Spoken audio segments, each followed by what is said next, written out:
get anything in my nose, do I? No. Okay.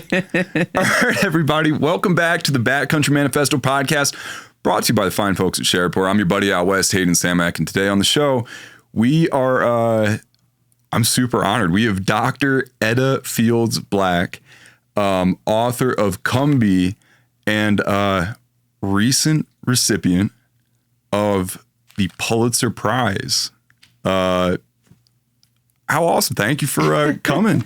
Thank you, Hayden. It's great to be here. I've been really excited for this one for kind of like a long time. When we were kind of getting our production schedule set up, I wrote down just like a list of all sorts of things.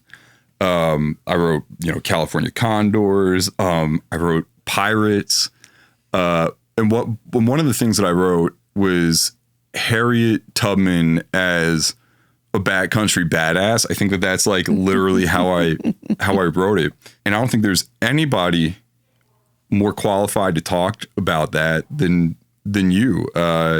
Your book, Combee, May 5th, won the Pulitzer. Yes. And it's all about Harriet Tubman. And if you guys are watching this right now and going, dude, social studies class burned me out on Harriet Tubman. Social studies class did you a major disservice. Harriet Tubman, way fucking cooler. We edit those. Way cooler than you might be expecting. Spy, military strategist, backcountry guide.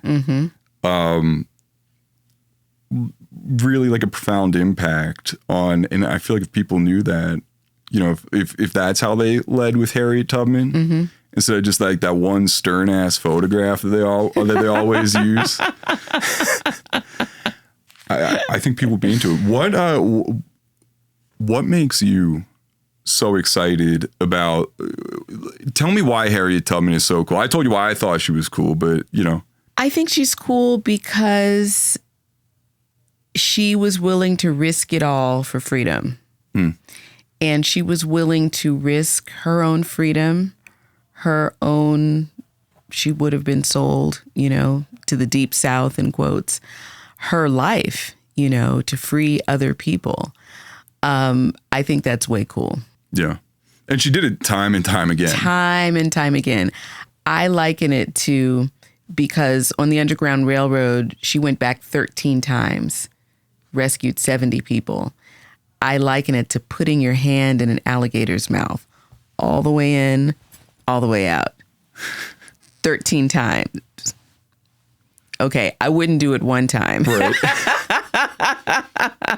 It reminds me of, of like certain like war stories where it's like, yeah, he went to like recover like part of his platoon, like over enemy lines, just back and forth under fire. Yep.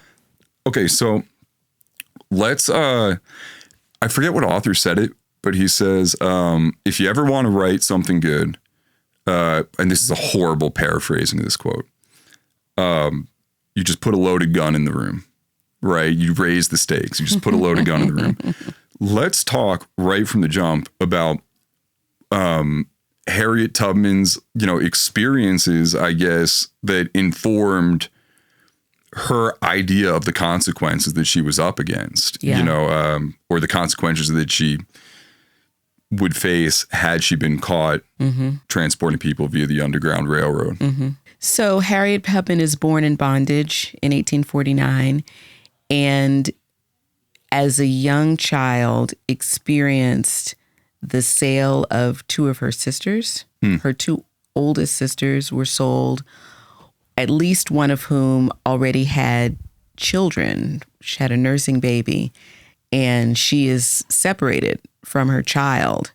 And the child is kept, the enslaver kept the child and sold the mothers. And so this is something that impacted Harriet for the rest of her life. Harriet herself is hired out, beginning around the age of 8. She is hired out to work for other people. She's separated from her parents and has to live with those other people. And attempt was to teach her how to weave or to teach her how to be a house slave. And she resisted all of this. She resisted it all. And she was hired out a number of times, just in some really horrific conditions, and decided from those experiences that she didn't want to work in the house. She didn't want to live in close proximities with whites. She didn't want to kind of be under the thumb, if you will, of the plantation mistress, right? And just in really close confines and just subject to all kind of physical abuse. So she starts working outside, and she's then able to work with her father. And he worked in timber. And so she's working as a farmhand. She's also working in cutting timber, believe it or not. Even though she was a very petite she was like woman, 5-0, right? 5-0, and not 100 pounds.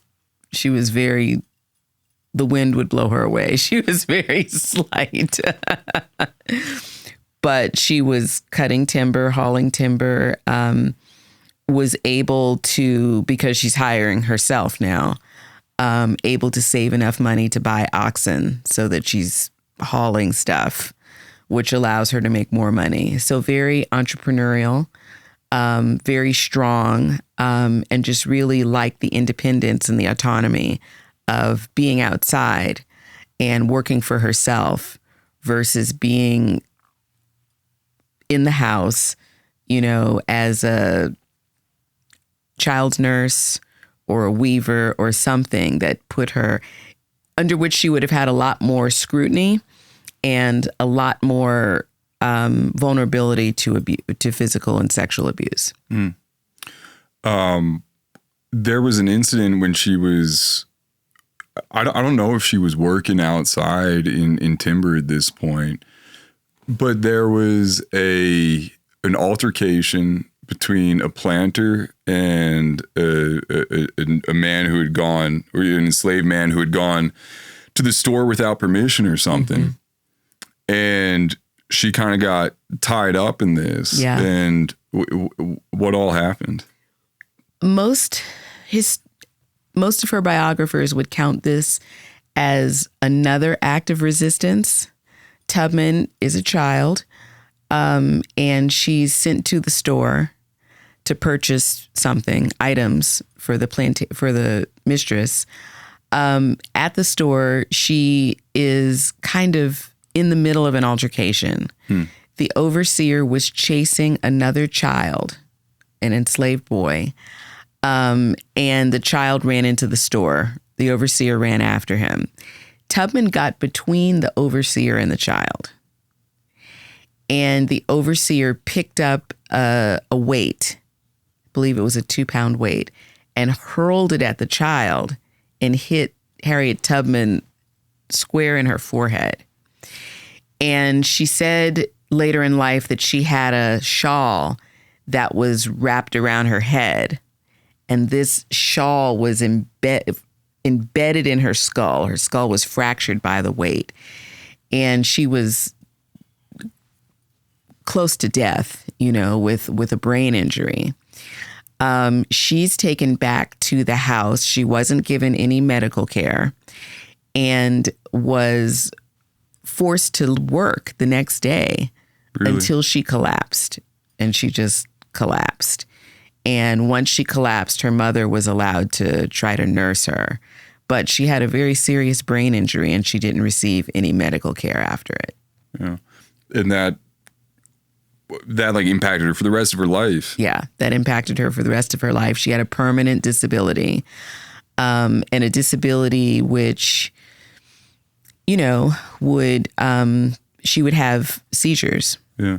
And in these seizures, she would black out. And she would talk about them as kind of visionary and mystical experiences, where she was hearing the voice of God. We know medically and scientifically that these were seizures, and they were related to this horrible brain injury she sustained. Yeah. But that impacted, I guess, like that informed a lot of her faith going forward. Because at that point, right, she developed this crazy strong relationship with like this higher power. And she believed that she was being given kind of divine instruction that would sort of inform like the rest of her life. So we're going to fast forward a whole bunch. She tries to escape at like 27. Yeah. With her two brothers. Yes. Her brothers chicken out. Yes, they did. She goes back with them. Yep. A little while later. Very little. She goes, all right, you guys are saying here, I'm out. I don't even know that she said anything to them. She just like, you know what? I'm leaving them behind. I got this. Yeah. I'm out. And she gets all the way up to Philadelphia. Yep. She crosses the Pennsylvania border. And she says, like, I had to look at my hands, you know, to make sure that I was still like the same person. Yep. Obviously, in many, many, many ways, a completely transformative, you know, kind of experience. It's at this point, right, that she decides, I now need to do this for other folks. It's at that point that she felt freedom shouldn't only be hers, that we should all be free. And I think she also felt lonely, you know, because she made it, but she was by herself. And she knew that everyone at home wanted to be free and deserved to be free. And she wanted to be with her family and friends.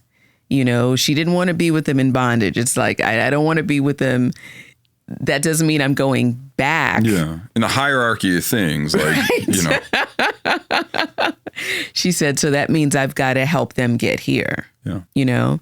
And so she made 13 trips back into the Maryland Eastern Shore, some of them back to the plantation on which she was held in bondage, and rescued family members, friends, community members from that enslaved community.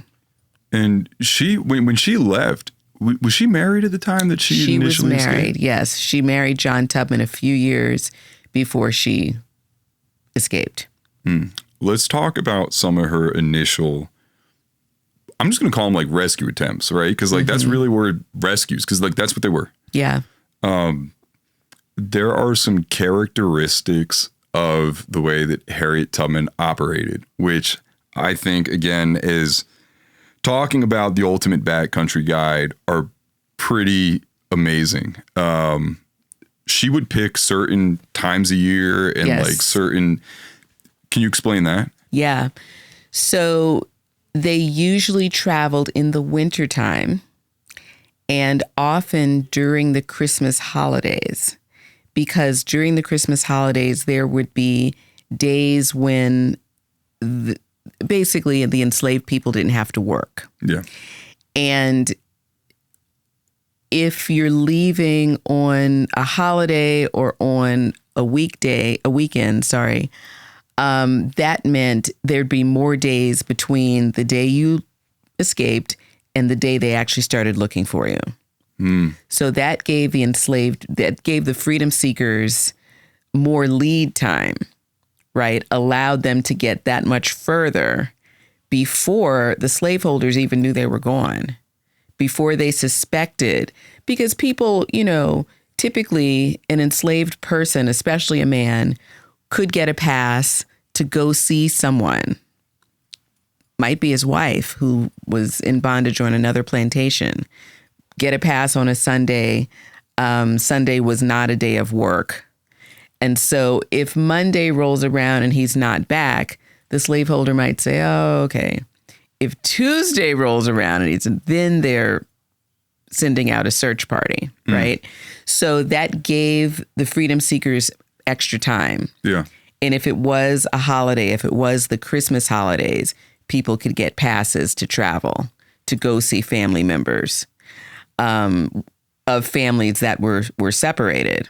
So they would say they might get 3 or 4 days, right? before the slaveholder says, wait a minute, something's wrong. Yeah. Where's John? Right, Yeah. exactly. He should have been back by now.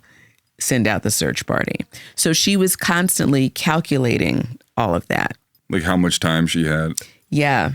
One of the other interesting things that I was reading about that is that it had the additional advantage of when they were printing newspapers, it would be like hard, like it would be harder. There would be more time in between when they realized they were gone to when they could get the newspaper thing out Exactly. Which is super clever. And then from like a forget like the scheduling of like humanity and the scheduling of the seasons, wintertime, longer nights. Exactly. And they traveled primarily at night, hid and slept during the day. So again, you have more travel time. Wintertime also has its own challenges because of the weather, right? And it's Maryland. I live in Pennsylvania now. So but people who are traveling without proper gear, no gear, no shoes. You don't have like sleeping bags. They don't have sleeping bags. They don't have coats. I'm assuming you can't build big fires. No, exactly. You really can't. That would give you away. And it can get like righteous cold down there. Yes. Catherine and I spent some time on like the Chesapeake, during like the around Christmas, actually. This is a really perfect like kind of thing. Visiting her family. There are times when I bundle up in the same way that I bundle up when I'm out here. That being out here being Bozeman, Montana. It can get righteous cold. It can get very cold. There were lots of reports of frostbite. There were many reports of freedom seekers sustaining frostbite. I'm thinking in particular, I don't remember his name, one man who died. He was an elderly man. And he died of frostbite. So there were a lot of dangers to traveling during the winter. There were just a lot of dangers. There were pros and there were cons. Do you know how they mitigated some of that? Is there any like, because the other thing that I've found reading up on like a lot of this stuff is that during her time, she didn't talk a ton about it because even after she got done with it, there were still a bunch of people using those same routes. What sort of Harriet Tubman though was like a woodsman. Like she had a lot of like those outdoor skills. Yeah. We think she developed them from working outside with her father. We think she developed them. One of the first jobs she had as a child, as she resisted being inside and learning how to weave, was checking muskrat traps and checking them in all kinds of weather, at all times of day. And she actually got very sick. She got measles from exposure, So she, and various skills that she learned from her father, like navigating using the stars, particularly the North Star. She just had a way, she learned how to survive in the environment, even knowing what to forage, even knowing what to hunt at different times of the year, so that the animals and their hormones don't give you away. Sure. Right. Those are the kinds of things she would have needed to know to survive and to lead groups of desperate freedom seekers who could have included children and babies. They could have included older people, right? Yeah. So she really had to know the environment and know how to live and survive in the environment so that she could transport people.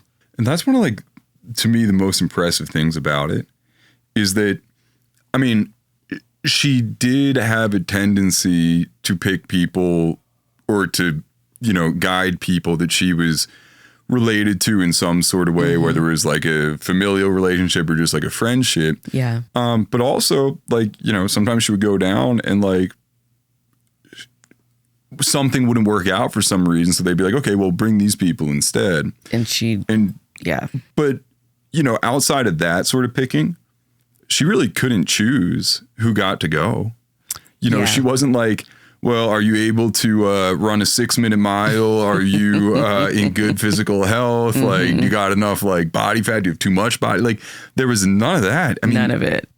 The only qualification was, do you want to be free?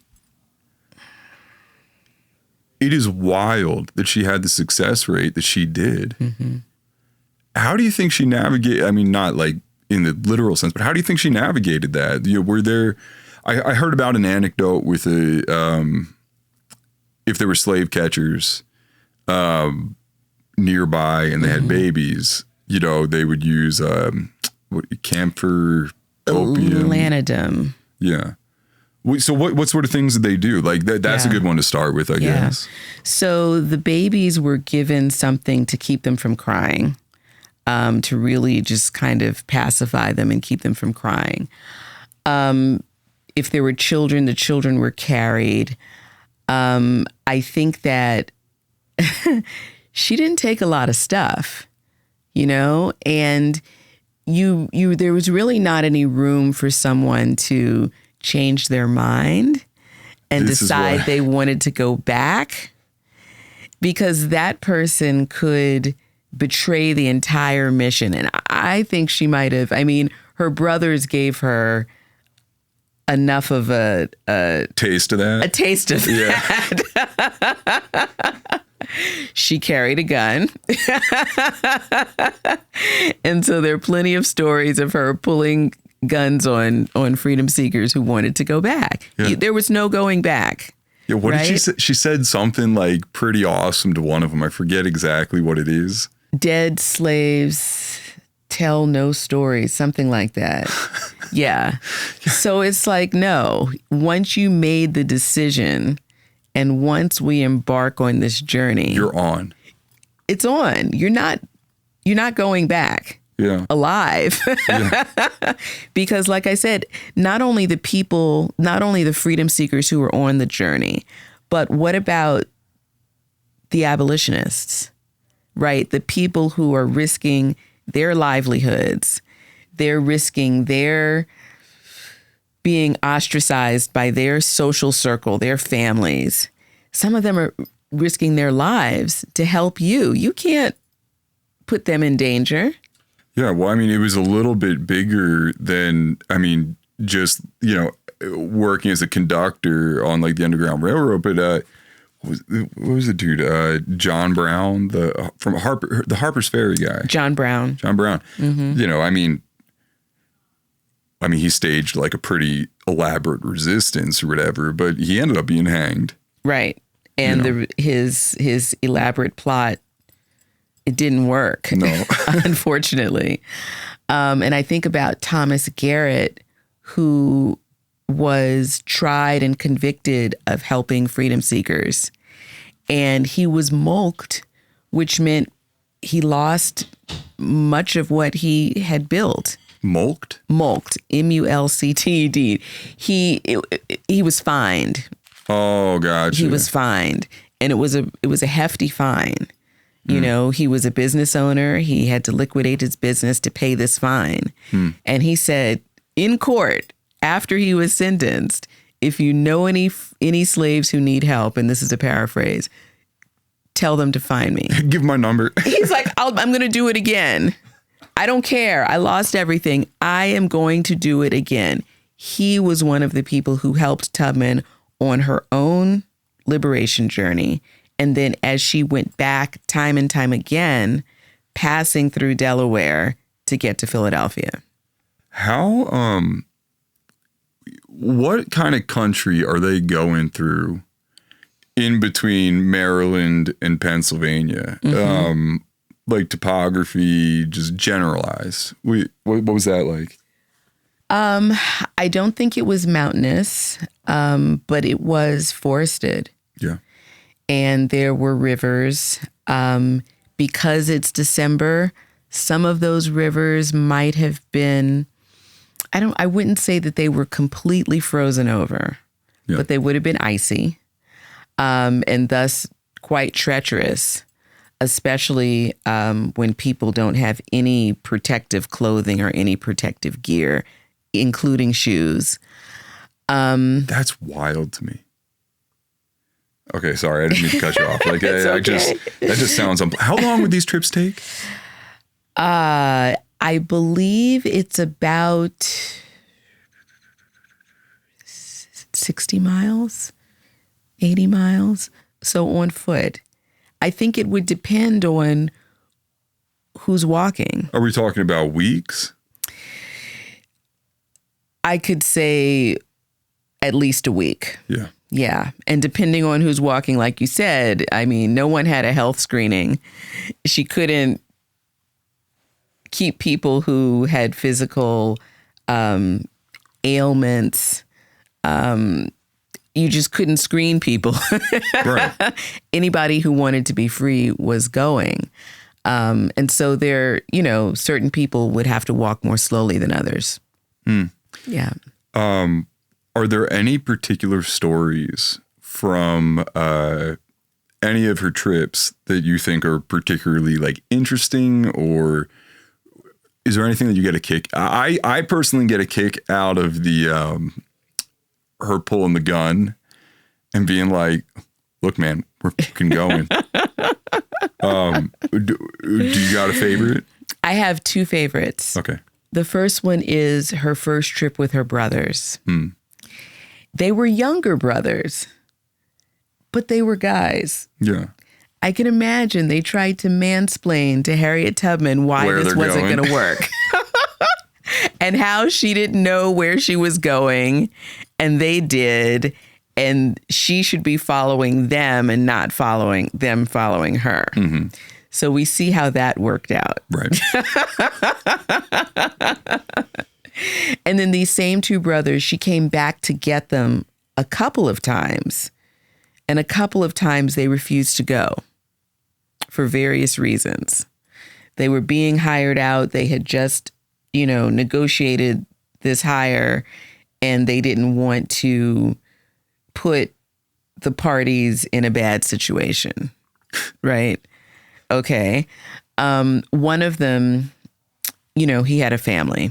Sure. And so he was thinking about his family and didn't want to leave his family. So for not so legitimate and very legitimate reasons, these two brothers were not ready to go a couple of times.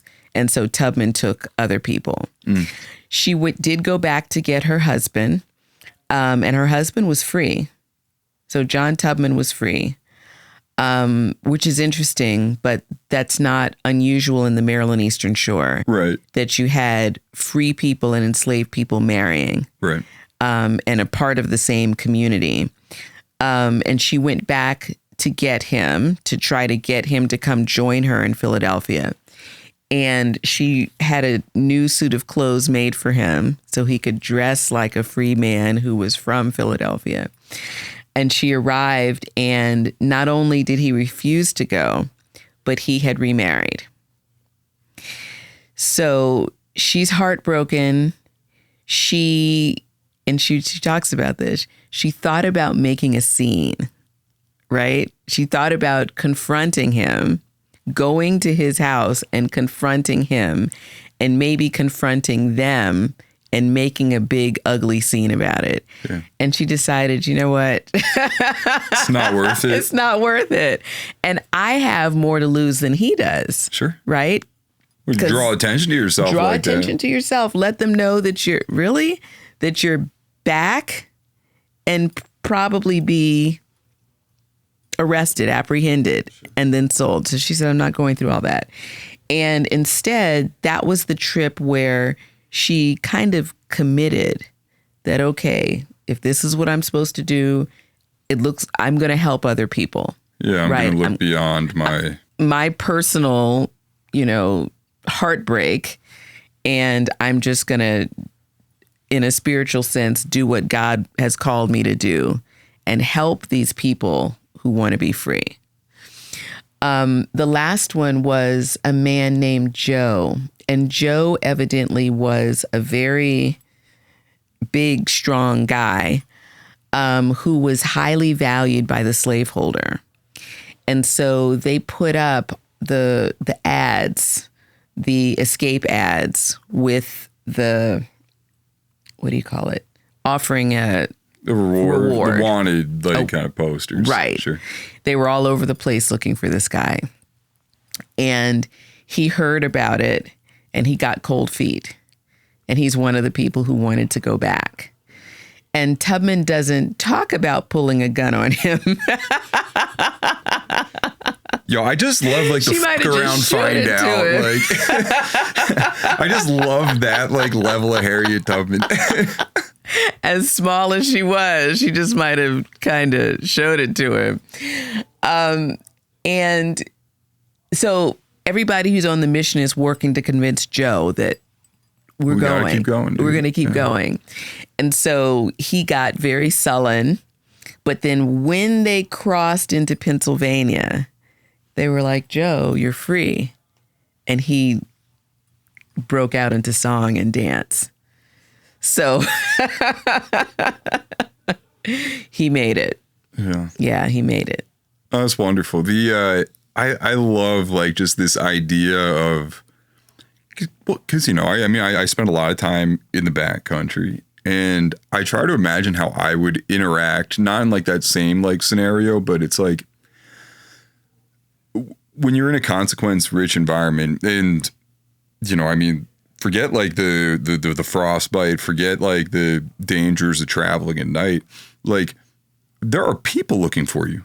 Right. There are people who are this is what they do. And there are dogs looking for you. There are bloodhounds. I mean, the slave catchers used bloodhounds. What is there any sort of documentation on the closest that Harriet Tubman was to being caught? Or were there particular close calls that are noted? I have never read of a close call. I feel like Joe is probably one of the closest, because one of the things she did, we talked earlier about the timing of when you escape, when the slaveholder gets tipped off, sure, that something's amiss, and then when they put the ads in the newspapers, which means that the news is going to spread much further. Sure. So Tubman would pay people to go take the ads down. She would pay people to go and, because they'd post them up, to just go and snatch them down. So the close call is because with Joe, there were so many ads. And even as they traveled, going towards Philadelphia, they continued to see these ads. So it's the slaveholder was really going all out and offering a very large reward to bring this guy back. So that felt like one of the closer calls, because that lead time didn't really work, right? And it was clear that they were being pursued. That seems like the closest call. Why was this guy so prized? Just because of his physical stature, more or less? Because of his physical stature, he was probably what would have been called a prime hand. And whatever the agricultural enterprise on that plantation was, he was probably one of the fastest. One of the keystone pieces of that. Exactly. That is wild to think about. It's weird to talk about people that way. It is. Okay, so that is, in a nutshell, Harriet Tubman's work on the Underground Railroad. Was 13 missions over 8 years? 13 missions over about 12 years. 12? Okay. Well, we're gonna take a little break here. And when we come back, we're going to talk about I want to say Harriet the Spy, but that was like a Nickelodeon TV movie, I think, at some point. But Harriet Tubman, spy for the North and leader of men. Yeah. Okay. Sounds We're going to good. be right back. And we are back. Thank you for sitting through the ad. That's how we keep this thing going. Appreciate it. Once again, we're here with Dr. Edda Fields-Black, Pulitzer Prize winning author of Combee, a really interesting, comprehensive biography of, it's not like a biography. It's like an accounting of, it's like, how would you describe that? The most detailed account to date of the Combahee River Raid. Okay. And that's, as promised, what we were going to talk about now, which is Harriet the Spy. Yes. Harriet, leader of men. Yes. This is just another way that Harriet Tubman was kind of a backcountry badass. Describe in very brief terms so we can elaborate more on it. The Combee River Raid. So in brief terms, Harriet Tubman was the leader of a group of spies, scouts, and pilots who piloted Colonel James Montgomery, the commander of the mission, the 2nd South Carolina Volunteers, and the 3rd Rhode Island Heavy Artillery up the Combee River in 3 armed U.S. Army boats. They raided 7 rice plantations, and freed 756 people, enslaved people. Okay. Now, the reason that would you say that was a kind of convenient byproduct of the military? It was kind of a convenient byproduct of the military strategy, which is take away their food, take away their labor. Basically trying to hamstring some essential infrastructure for the Confederate Army. Yes. In reading, the Combee was it was a kind of unexpected river to go up. It was, describe the Combee.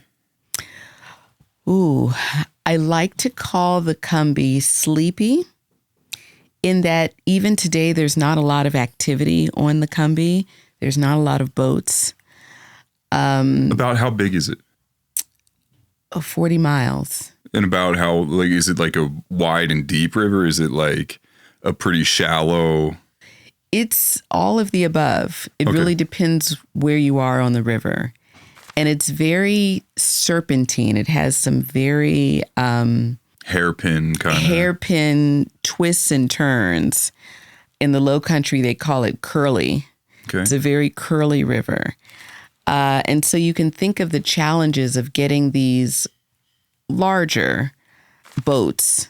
They're not as big as the U.S. Navy's ships. These are not warships, right? This is not the state-of-the-art fleet of the U.S. Navy. But getting these large boats up this river and around these twists and turns. Why was it so? Is that why it was a kind of unexpected target? I think it was also unexpected because the raid took place in June. And June is the middle of the sickly season. That's the time of the year when rice is growing in the rice fields. Rice is growing in standing water, and that stagnant water breeds mosquitoes. Right. So it's the time of year when the white plantation owners and overseers left. Yeah. And they would leave by mid-May, usually by early May, and not come back until after the first frost. So the planters, most of them only, if they lived on these rice plantations, they lived there during the wintertime. And even the Confederate Army reassigned its troops. There were no troops on the Combee because it was the sickly season. So it was very unexpected for the Union to show up and attack. And part of how the Union is able to do this is because they're using Black troops. How did Harriet Tubman get involved with this river raid?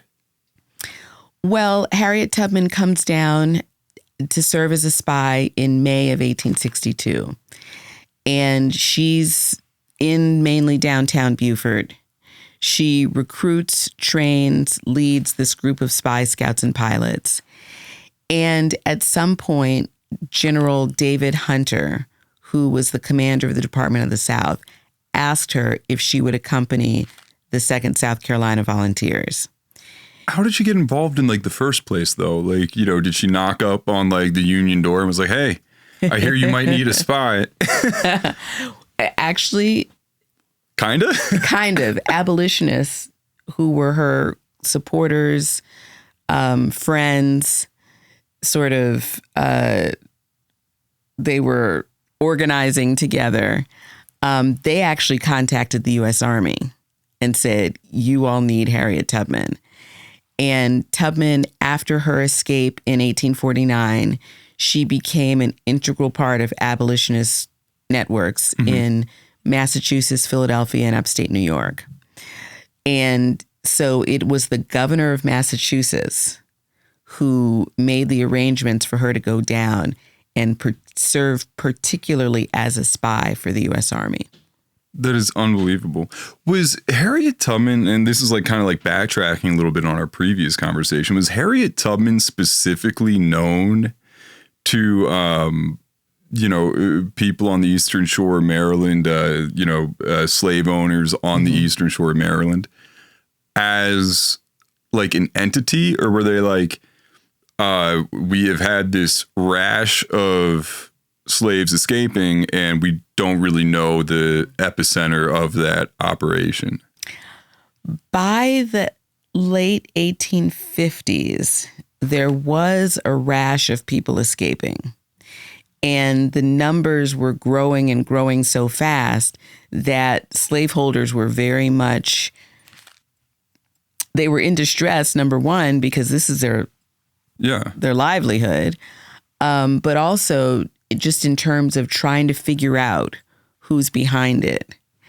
They never suspected Tubman. Really? They did not suspect that a Black woman who was born and bred among their enslaved people was the one who was responsible. And so that's something that's a little bit different from the popular accounts you may hear. They didn't suspect Tubman. Huh. There's an anecdote about Harriet Tubman being on one of these missions down, and I swear to God, we're going to get back to the spy in Combee. But she was famously like illiterate, and she was on a train or something. Yes. And she recognized somebody.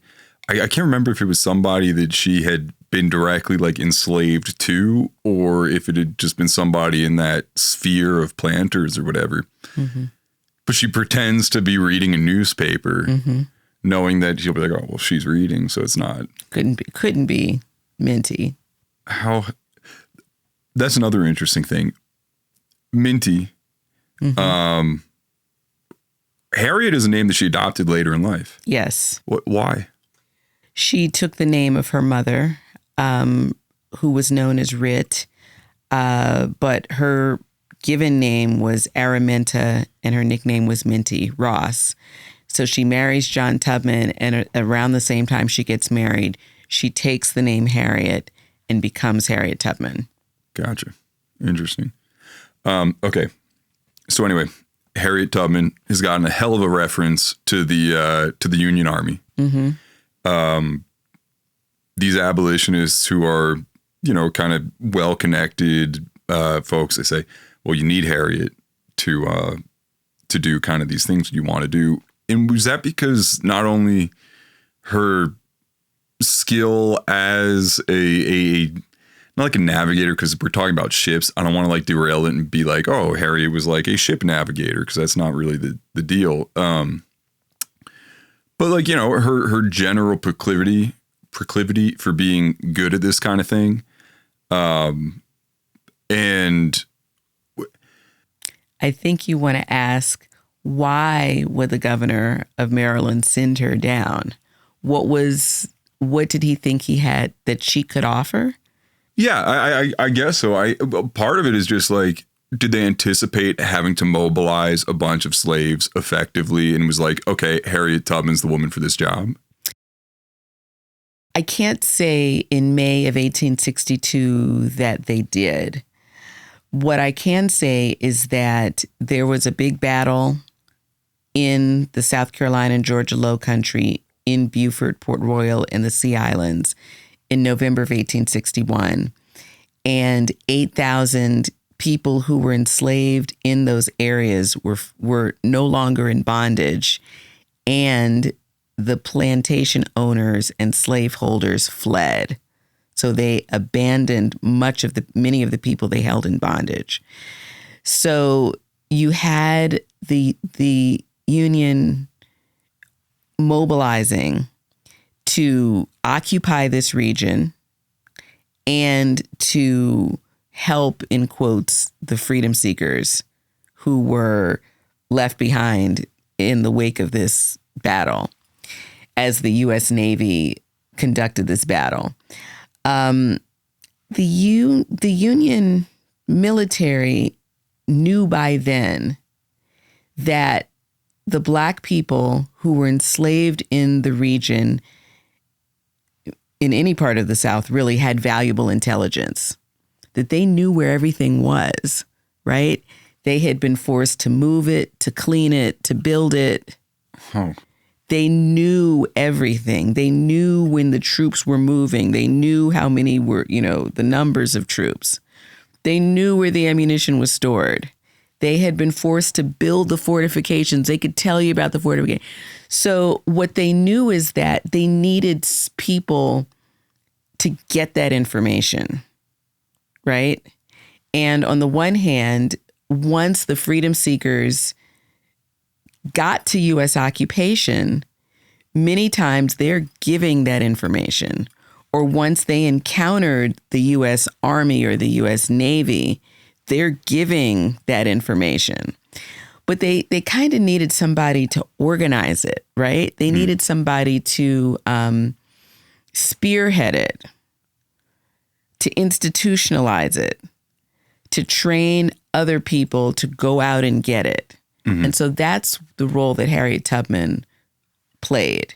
And I think that's the role that Governor Andrew of Massachusetts envisioned her playing, because he's thinking about what she'd already done on the Underground Railroad, right? In many ways, she's already worked undercover. Yeah. She's already transported people through enemy territory. She's already been able to survive off of the land at this very dangerous and inhospitable time of year when there's really not a lot to survive on. Right? In the frozen winter on the Chesapeake and going into Delaware and Pennsylvania. So she had the way I think he was thinking about it, and, I think her biographers would agree, she'd already exhibited this skill set, which the U.S. military now needed. So, it was just a resume. It was a resume. She had the on-the-job experience. She had the experience. It wasn't exactly the same thing, right, but it was certainly an applicable skill set. Absolutely. She was doing a lot of describe like the scouting that she had done, because it wasn't just like okay, Harry, we got everything planned, hop on this boat. Right. And she did a bunch of I guess reconnaissance. Is that what you would call it? Mm-hmm. Two kinds of reconnaissance. We know that Tubman, so you have the U.S. Army in Beaufort, Port Royal, the Sea Islands. They've occupied that area. What that means is that right next door is the Confederacy. Right next door, the people who are in U.S. occupied territory are not enslaved.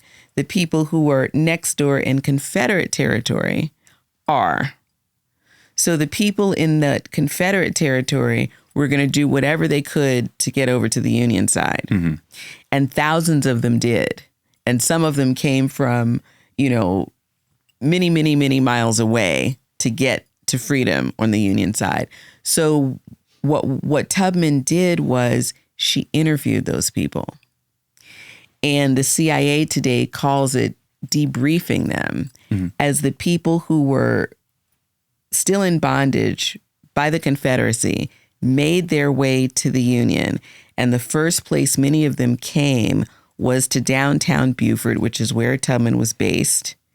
And there were the equivalent of refugee camps there, where people are today we would say they were processed, right, to identify what are their needs and what are their abilities. Tubman was there.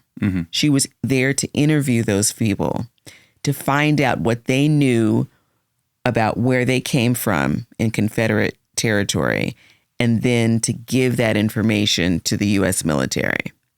So that's more of Tubman in the urban area, debriefing people who were coming over from the Confederate side.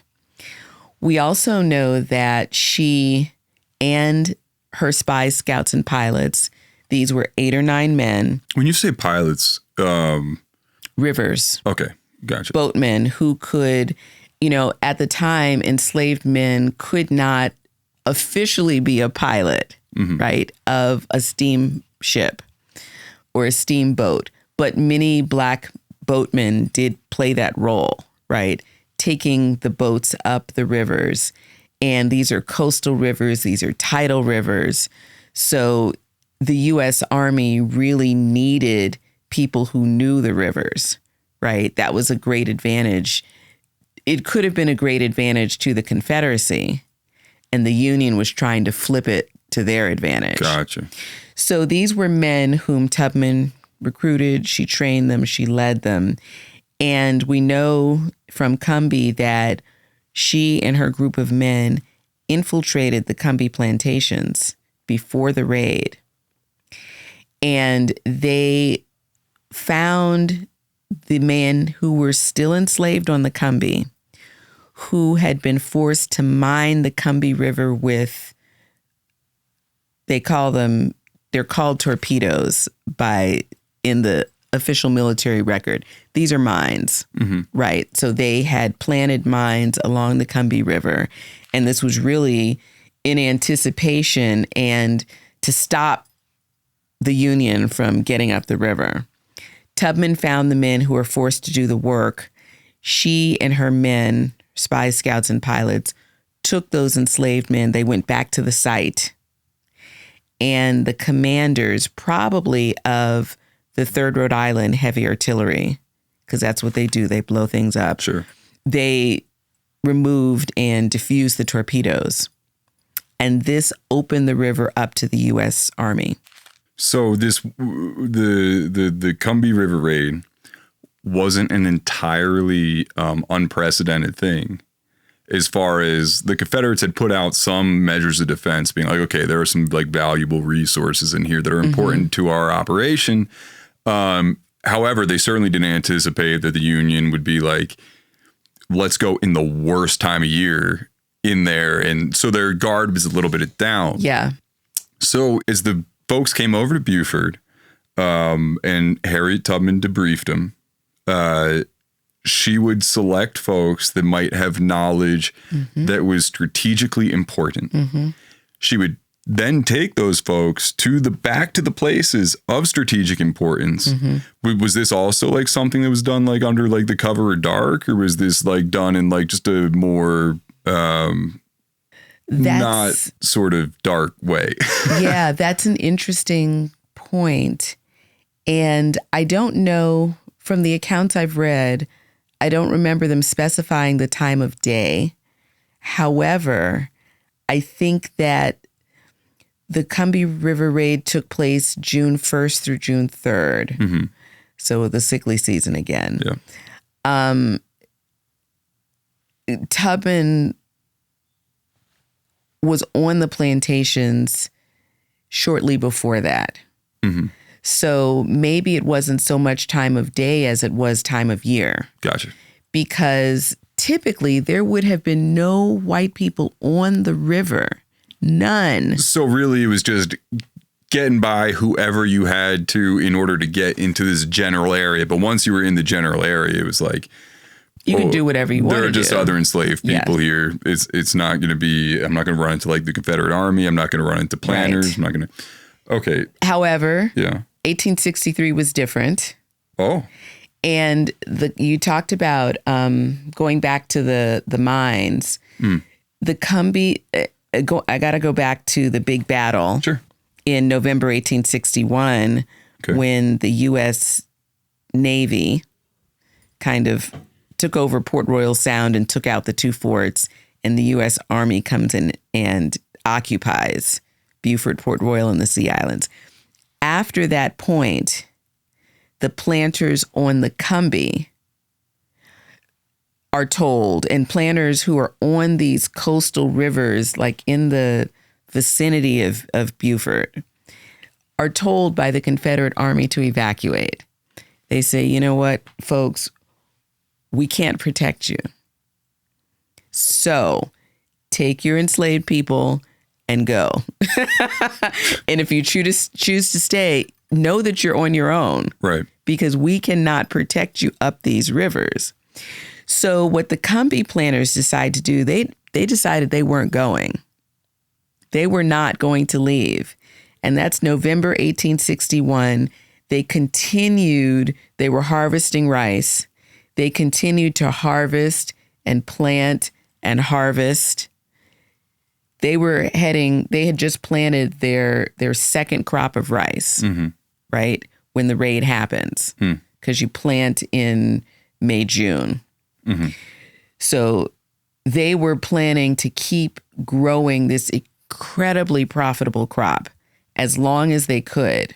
How were they going to do this? They were going to blockade the Combee and they were going to mine it.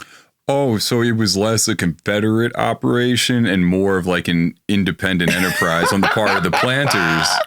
But it was independent. But one of the planters was a Confederate colonel. Sure. He was retired, but he had been a colonel in the Confederate. He knew where to get some mines. And he knew who to call to say, we got this, right? We got this to, I think it was the 4th South Carolina. We got the Combee River, you know? And so we're going to stay, but know that we're protecting ourselves, right? Because we've blockaded it and we took care of it. Understood. Yeah.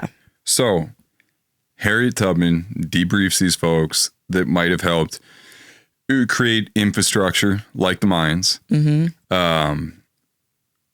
brings them back to the spot. They go, yeah, like there. There might be some stuff here. Watch out. Then what happens?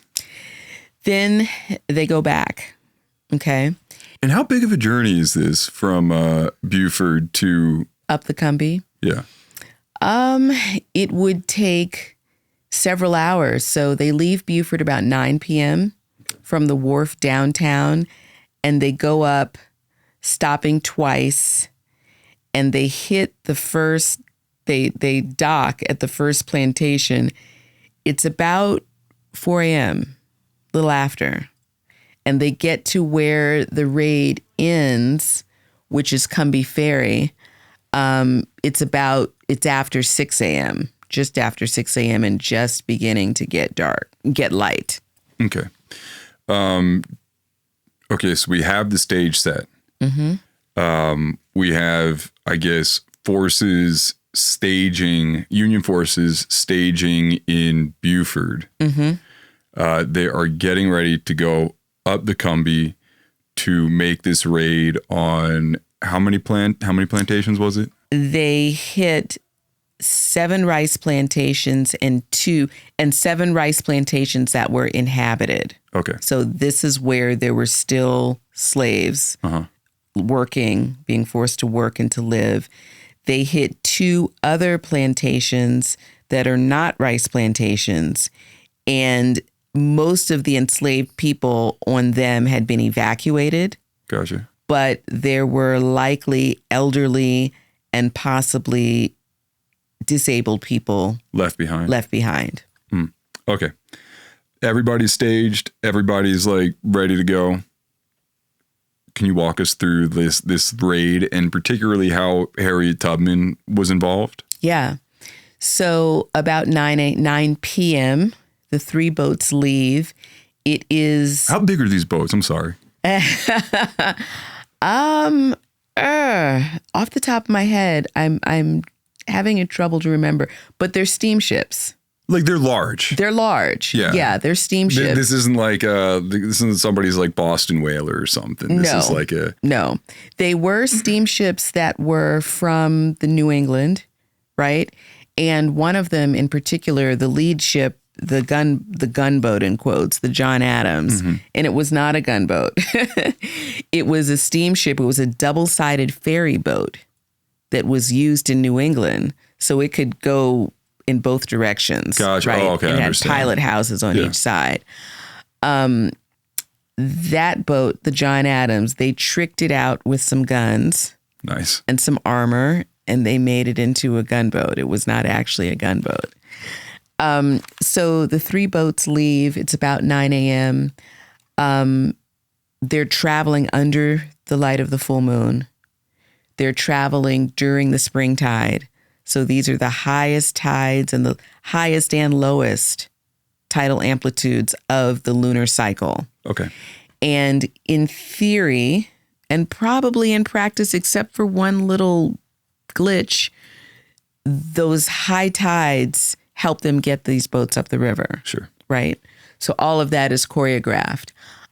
They don't encounter any resistance until they get to the mouth of the Coosaw River. Okay. And here, one of the other 2 boats, not the John Adams, but there were 2 transport steamers. One of those 2 transport steamers runs aground.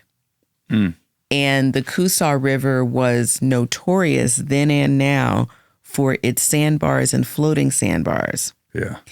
So likely somebody made a call, right? That it was a risk to go up the Coosaw, but it saved time. And they had the advantage of darkness. They had the advantage of surprise. And maintaining those 2 advantages was more important or sort of outweighed the risks they were taking. And the person, I think, who was influential in that call's name was Isaac Hayward. He was one of Tubman's spy scouts and pilots. And I document in Combee that he was born on Coosaw Island. And he was a boatman in Beaufort before he joins up with Harriet Tubman. So Isaac Hayward likely knew the Coosaw River and thought they could make it happen. And they did with 2 boats, but then the third one, they lost. And they had to leave it behind. You know, it was 3 hours until the next high tide. They couldn't wait it out. So they could try to dislodge it. They just had to leave it. But this must have been devastating because that cut the carrying capacity in half. Now they could only bring back half as many freedom seekers. So they continue up the Combee again. The next stop they make is at Fields Point. And at Fields Point, this is the mouth of the Combee. They encounter the Confederate pickets. So there are no Confederate troops left on the river, but the Army left 2 sets of pickets who were guards, one at the mouth of the Combee and then one at Combee Ferry, which is where the raid ended. The guards were supposed to assess the situation and then call for reinforcements. Yeah. And that's what they did. But there are wonderful newspaper accounts that talk about how they fled when they saw Black men in uniform. They fled so fast that they left their blankets warm, according to the newspaper accounts. They were like, of these the guys day. are probably pretty pissed off at us. We're out. And it was probably such an audacious thing. And it was probably such a preposterous thing to think that the U.S. Army is coming up the river in the middle of in June, right? When you think nothing's going to happen. Right. Nothing's going to happen on this river until late November, December. Sure. You'd be crazy to try to stage something at this time of year. Right. Right. The risk of people getting sick and dying. And, when you read the correspondence from the Confederate commanders, they're like, oh, get us out of here. Our boys are from the mountains. We can't we can't handle all of this. We have to go now. So the thought that something would happen is just, who would even imagine that? Yeah. Okay, so 2 companies of the 2nd South Carolina disembark, and, the pickets flee, and one of them gets on horseback and goes and... The 2nd South Carolina, this is a regiment made by formerly enslaved people? Yes, the 2nd South Carolina Volunteers, yes. And there were 300 of them in total on this mission. So 2 companies disembark at Fields Point. Then the boats continue. The first transport steamer actually docks at a plantation called Longbrow. And they took this very large boat up the creek in the rice fields and pulled it up right at the door of the slaveholder, who happened to be home. Stop. He was one of the planners who decided to stay. Oh my gosh. He was one of the planners who thought he could continue to eke out these rice crops and make this money, despite the fact that his own army had told him to get out. Right. Okay. So he writes this letter to a friend, which is published as a letter to the editor, which is hilarious, about what happened to him on his plantation on the morning of June 3rd. He was in bed minding his business, and the enslaved driver banging down the door, and then he just opens the door and barges in. Right, this is a slave. And he said, the Union is here. They're here. They're almost at our boat landing. Oh, right. I remember, and it was like just crazy that this dude would have entered. Right. Okay, it's gotcha, like you knock and you wait. He didn't wait. He knocked and he just threw the door open and said, listen, yeah, this is what's happening. And because people traveled by water, so the boat landing brings you to the front door, right? Oh. They are at the front door.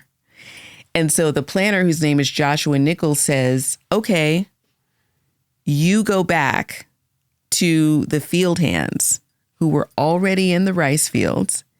And we know from the life story of Minus Hamilton, who was on the plantation just south. He was on James S. Paul's plantation just south of Longbrow. Minus Hamilton told us that they were in the rice fields at 4 a.m. They were hoeing rice at 4 a.m. when they couldn't see their hands in front of their faces, right? So he says, go to the rice fields and get the field hands and take them to the woods. I'll gather up the house slaves and I'll meet you in the woods. He pulls on his pants and he's going through the house.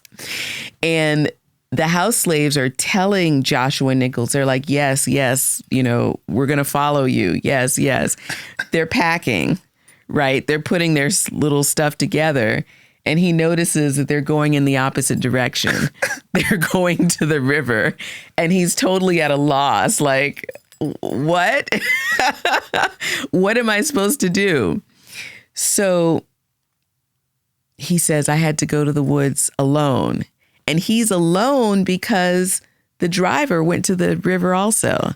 And the field hands went to the river. Right. So the gunboat continues up to Combee Ferry. And we know that Harriet Tubman, her men, James Montgomery, were on the gunboat. We know that that group, Harriet Tubman, the pilots in her group of men, and Montgomery were in the pilot houses of the gunboat. This is the two-sided boat with the two pilot houses. So this boat stops at Combee Ferry, and it tries to go up past Combee Ferry, and it encounters the obstructions that the Combee planters had put in the river. Mm-hmm. So it turns around and comes back. And here, 2 more companies of the 2nd South Carolina disembark, and 2 disembarked at Longbrow. And at both Longbrow and Combee Ferry, they also send out rowboats to more distant plantations. We know that Tubman was on a rowboat. Okay. She was probably, that rowboat probably went to a plantation called Bonnie Hall, which is a little bit further off the river. But a number of people from Bonnie Hall were liberated in the raid. We know that at Bonnie Hall, the overseer was there, and the overseer was able to get soldiers from the Confederate Army to accompany him back. Mm-hmm. And they positioned themselves between the freedom seekers and the boat. So they prevented a number of freedom seekers from getting to the boat, the rowboats. Mm-hmm. We also, the overseer also shot and killed an enslaved girl who was running to freedom. Tubman talks about people on the rowboats, people who got to the river too late to get on the boat. The boat was already full. They were afraid it was going to capsize. And the people who got there too late are holding on to the sides of the rowboat to keep it from taking off. And Colonel Montgomery was there. He asks Tubman to sing to her people to calm them. And later in life, in interviews, Tubman says, you know, those were not my people. She said they weren't any more my people than they were his people, except we were all Negroes, right? Mm. So she's like, okay, whatever. Yeah. But she sings. And in the song, she sings Hallelujah. Mm-hmm. And the freedom seekers throw their hands up. Oh, and they've taken their hands off the rowboats. So then the rowboat is able to push away. On the other sort of back at Combee Ferry, there's a skirmish there with the Confederate Army. By this time, reinforcements have come because there was another set of pickets there. They called for reinforcements. By the time the skirmish takes place, the reinforcements have come. And the John Adams positioned itself to command the river so that it's able to shoot down on those reinforcements. Mm.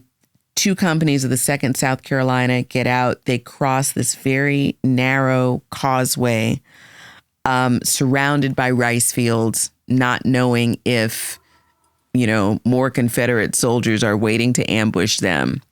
And they go get the freedom seekers on Cypress Plantation and bring them back.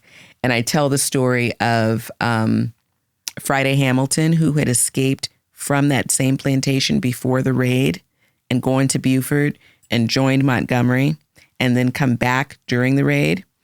And he freed his parents, his sister, and his brother-in-law. And then he and his brother-in-law enlisted in the 2nd South Carolina. Mm. And I tell the story of Hector Fields, who was my great-great-great-grandfather, who had enlisted in the 2nd South Carolina in March of 1863 and was with that company. So we know that Tubman burned buildings during the raid, and a total of 7 rice plantations were burned to the ground. And when we think about a plantation, we're talking about the plantation house, stables, barns, cookhouses, you know, and the barns were full of the previous year's rice crop. Sure. They opened the gates in the irrigation system and flooded it with salt water, killing the rice crop that was growing in the rice fields. They burned a pontoon bridge, a wooden bridge, which was over the Combee. Mm-hmm. And this was also part of that infrastructure that the Confederate planters were using to export rice, right? So take out that infrastructure. They burned the bridge. They took it up. And then 756 enslaved people on 7 plantations liberated themselves, got back on the boats, and sailed to Beaufort to freedom. Badass. Badass. Very successful raid. Very successful. So when I think of the impetus for doing this, right? Obviously, it's the Union Army wants this done because they want to, again, hamstring the Confederates. And even though this is a private enterprise of Confederate planners, pretty much taking advantage of like their prime positioning in some ways to supply the Confederate Army with, I guess, rice and, the two other plantations. Do you know what they were doing up there? There was a rice mill on one of them that was burned. So they may not have been growing rice, but they were processing rice. Gotcha. Interesting to me is the way that these two parties might have contextualized the enslaved folks on these plantations. I feel like from a Union perspective,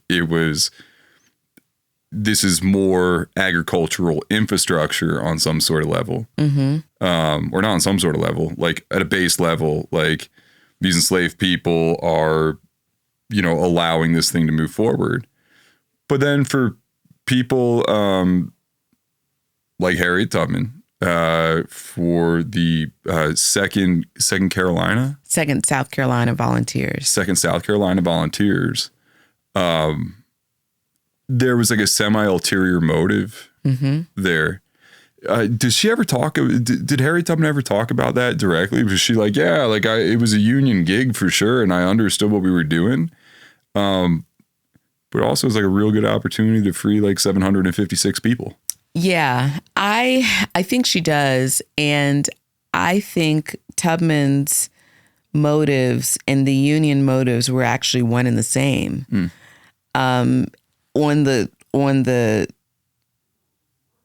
When it came to freedom, one of the goals of the mission was to free as many people as possible, enslaved people, and to fill the 2nd South Carolina Regiment, right? So free the people, enlist the men, fill the regiment. Because what, like 100 people? 150 men enlisted the morning after the raid, and they were ages 14 to 70. Wow. So that was very much, and, the Combee Raid was not a singular event. The U.S. Navy and the U.S. Army had been going up rivers, coastal rivers in South Carolina, and raiding what they called notorious rebels. And that's a direct quote. And they were, okay, we're on the boat. We're like, hey, I think that's Colonel so-and-so's plantation. Let's go see if he's home. Notorious rebels, like not that far from being the movie Inglourious Bastards. Yeah. Yeah, similar. They're like, let's go see he's home. Oh, he's not home? Okay. Let's see how much of his stuff we can take. So they had been doing this, there was one raid up the Santee River. They freed 400 plus people, right? The Combee was just the biggest and the baddest of all of these raids. And it's likely that they went up the river and went to this stretch of the river because Tubman's intelligence told them that there were actually people still there, right? Because the Confederate Army told the planners to evacuate. Get out, yeah. They knew these guys were still there. Yeah. And there was a notorious rebel there, Colonel William C. Hayward, who was one of the commanders of the fort, Confederate Army fort, that was taken out in the Battle of November 1861. So they were probably gunning for him. Right? They were probably gunning for him. What is the enduring legacy of the Combahee River Raid? I mean, from a strategic point of view, but also it's like, would you say that this is not like a turning point, but I mean, if you're going to like mark specific events on like the timeline of the Civil War, it's like this is on there somewhere. Yeah. So this is an early, I don't know if I would call it a turning point. I would call it a precursor. Sure. And certainly in terms of the Union morale, it's very important. The Union was losing, and the Department of the South in particular, there was nothing going on. Yeah. The Department of the South being a union organization. Yeah, that was the part that covered South Carolina and Georgia. Sure. Nothing was happening and people were grumbling about it. Of course, South Carolina is where the first shots of the Civil War were fired. And so that was a huge blow to the Union morale. And so what you see with the Combee Raid, it's the first time that the Union they're like taking pot shots at South Carolina, right? We're taking pot shots outside of Charleston. Yeah. We're going to start getting closer and closer and closer to Charleston until we can finally take it. And of course, that's a very long process. Yeah. And it has many failures before it actually succeeds. But they succeeded on the Combee River, right? And that was the beginning of them beginning. That was the beginning of the Union Army thinking it was possible, right? The Army and the Navy, that maybe we can get this back. Yeah, it wasn't a complete momentum shift, but it started building momentum in a positive direction rather than. I had no idea that you had a direct relation to people involved there. Yeah, yeah. When did you find that out? Had that always been something that you'd known? No, no, not at all. I found it out. I was well into the research and writing of Combee before I was able to put together puzzle pieces. Before I even had puzzle pieces to put together. Yeah. So, my dad was born in Green Pond, South Carolina, a mile or two from where the raid took place. And I was looking for the Fields family. And so long story short, I took some information. My cousin had started the family tree. He gave me what he had. And so we knew that Hector Fields, that was our oldest known ancestor in the 1870 census. And we knew Hector father to son down to my great-grandfather, probably, maybe my grandfather. Didn't know anything else. And then I learned that Hector was a Civil War soldier. And I doubted it because we didn't have any family memory of this. Right. And the Hector who was a Civil War soldier lived in the county next door than where we knew our dad, grandfather's family to be from. So I was like, I don't know about him. So it took a lot of time and a lot of digging to actually confirm that Hector Fields was actually my great-great-grandfather. And then to confirm that he was in the companies, he was in the companies that fought in the raid and was in one of those companies that would have disembarked at Combee Ferry, which meant he was on the boat with Harriet Tubman. Were you like, yo, this book just got so much more fucking credit? What a fascinating thing to find out. Like, to have that sort of direct connection. I mean, that's got to be a huge source of pride. It is. Yeah, it is. The family's very proud. That's unbelievably very cool. Proud. It's funny when you said that, I was like, oh, well, that must have been her, like the impetus to dig into this. Right. A lot of people think that, but it really wasn't. It really wasn't. I didn't know. Just one of those cosmic coincidences. Yep. Okay. Well, we get into Harriet Tubman's later years. We could talk about her moving upstate to New York and taking care of her mother, and I guess ultimately she died in the it was like a nursing home for the aged, and a home that she founded. Yeah. She started it, and she wanted to be able to take care of, elderly people at the end of their lives. And she ends up being taken care of there as well. Yeah. Well, it all came full circle. I think that we should focus on this is about the life of Harriet Tubman. Yeah. You know, everybody kind of kicks a bucket at some point. Why don't you tell us a little bit? Give us the pitch on the book. For me, I think it is wild that you can have a 700-page book that is so attention-grabbing through and through. Thank you. It has, it is the level of research is shocking. It's shocking. I mean, it's as if you were there taking meticulous notes.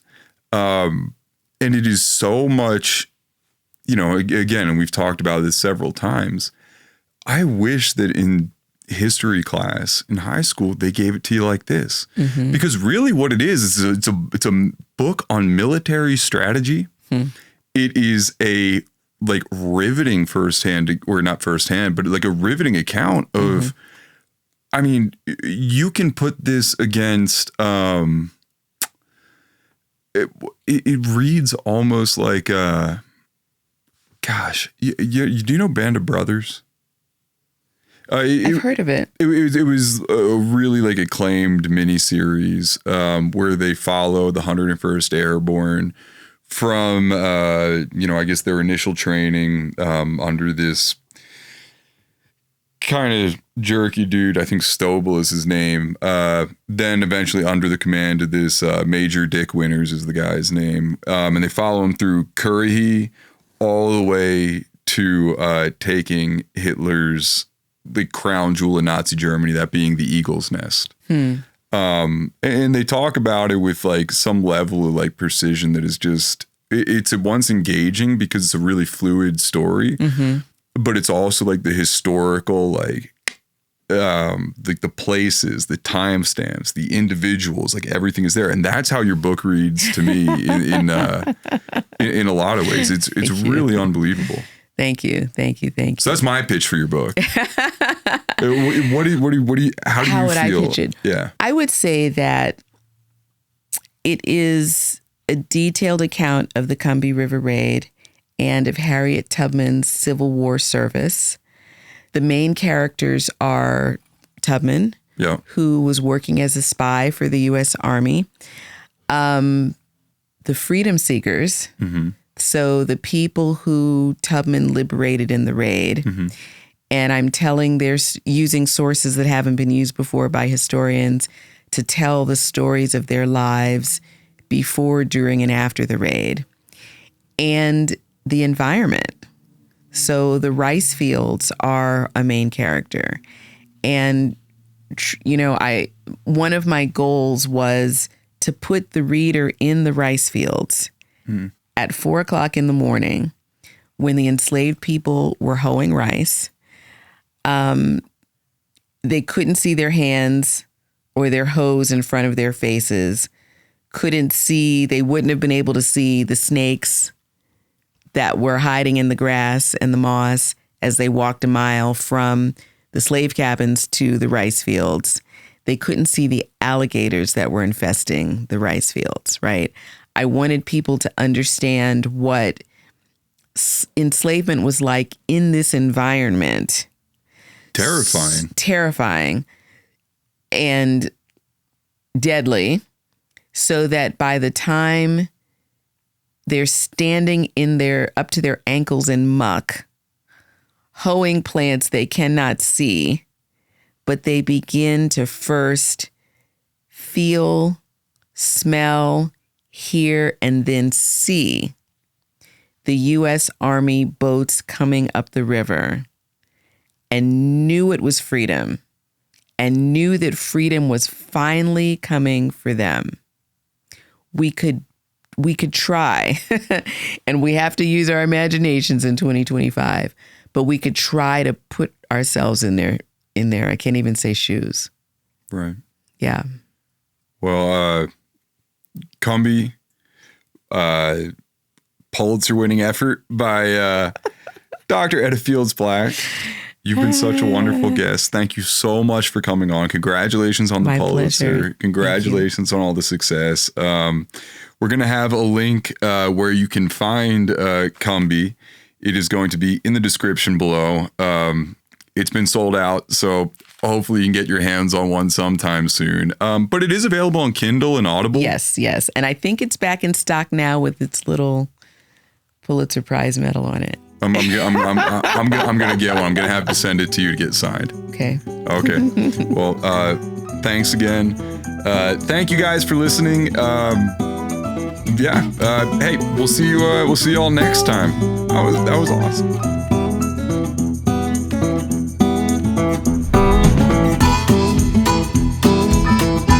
Everybody, thanks for watching this episode of the Backcountry Manifesto podcast. If you want more Backcountry Manifesto, go ahead and check out one of these links right here. And make sure to share the podcast with your friends, comment, like, subscribe, do all that good stuff. It really helps us out. Again, thank you very much for watching. Now go check out one of these things. I like this one. This one was a good episode, I promise.